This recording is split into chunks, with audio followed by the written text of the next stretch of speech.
അങ്ങനെയൊക്കെയാണ് ഞാൻ ആദ്യം ചിന്തിച്ചിരുന്നത്. പിന്നീട് മുന്നോട്ട് പോകുമ്പോൾ എനിക്ക് മനസ്സിലായി അങ്ങനെയല്ല, ഇതെൻ്റെ ജീവനാണ് ഇത് ലക്ഷ്യം വെച്ചിരിക്കുന്നത്. അപ്പോൾ ആ നാളുകളിൽ കർത്താവ് എനിക്കൊരു ബോധ്യം തന്നു, എപ്പോഴും പറയണം, എൻ്റെ രക്തം നിൻ്റെ സംരക്ഷണം.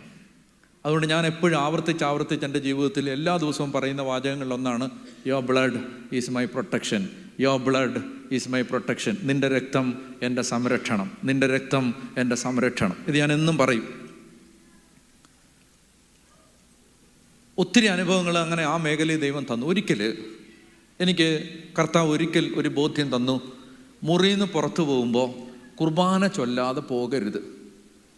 അങ്ങനെ ഒരു ദൈവസ്വരം കിട്ടി. അതായത് നീ വെളിയിൽ പോകുമ്പോൾ, ഇപ്പം നമ്മൾ മുഴുവൻ സമയവും ഇങ്ങനെയുള്ള കാര്യങ്ങൾക്ക് വേണ്ടിയാണ് ജീവിക്കുന്നത്.